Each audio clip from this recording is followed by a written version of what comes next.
Welcome to today's exploration, where we unravel the complex and invisible tapestry of air pollution. It's a narrative of combustion, consequences, and the unseen contaminants that surround us. Coal combustion. It's more than just burning rocks. When coal combusts, it releases a cocktail of air pollutants, including carbon dioxide, carbon monoxide, sulfur dioxide, and an array of toxic metals: mercury, lead, arsenic. Even radioactive particulates aren't spared. Among these, mercury stands out. A silent perpetrator causing neurological damage, it doesn't just impact us directly. It bioaccumulates and biomagnifies up the food chain, from tiny plankton to massive whales. And it's primarily released by the burning of coal to create electricity. But the narrative doesn't end with coal. Our dependence on fossil fuels introduces yet another villain: nitrogen oxides. As these gases escape into the atmosphere, they kickstart a chain of events: the production of ozone, the formation of photochemical smog, and conversion to nitric acid. These activities lead to the dreaded acid rain. Meanwhile, sulfur dioxide, another byproduct of the burning of fossil fuels, especially diesel fuels, contributes to deteriorating air quality. In this story, however, there are heroes too. The Clean Air Act, enforced by the Environmental Protection Agency, or the EPA, significantly regulated the use of lead in fuels, dramatically decreasing the amount of lead in the atmosphere. Air pollution isn't a single entity, but a combination of primary and secondary pollutants. Primary pollutants are directly emitted from sources, while secondary pollutants form when primary pollutants react in the environment.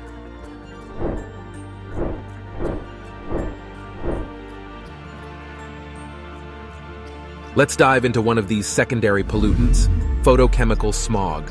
It's formed when nitrogen oxides and volatile organic hydrocarbons react with heat and sunlight.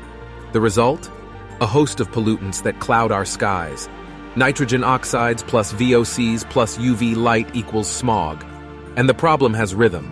As the sun rises, nitrogen oxide is produced by vehicles. As the day wears on, ozone concentrations peak in the afternoon and hit even higher notes in the summer. This is because ozone is a product of chemical reactions between oxygen and sunlight. Add in volatile organic compounds, or VOCs, like formaldehyde and gasoline, which evaporate at room temperature, and you have a potent recipe for pollution. Urban areas, with their high concentration of motor vehicles, often become the epicenters for photochemical smog. However, there's hope. By decreasing the emission of nitrogen oxides from vehicles, we can reduce the concentration of ground-level ozone in our cities. However, tackling this issue isn't just about handling nitrogen oxides. Volatile organic compounds, or VOCs, also play a significant role. These compounds, such as formaldehyde and gasoline, evaporate or sublimate at room temperature. Trees, nature's lungs, are also a surprising source of VOCs. So why does this matter? Photochemical smog isn't just an eyesore. It can cause respiratory problems and eye irritation, affecting our health in ways we may not immediately realize.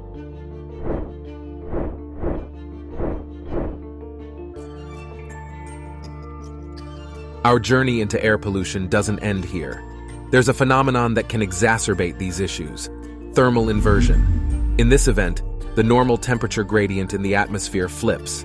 The air temperature at the Earth's surface becomes cooler than the air at higher altitudes.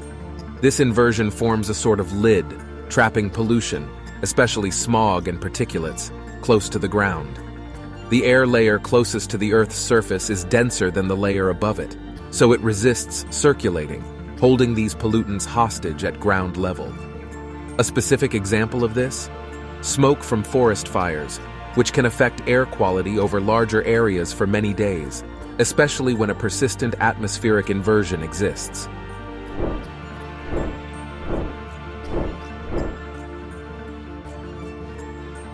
Our journey today has shown us the complexity of air pollution, a challenge that's both unseen and yet surrounds us.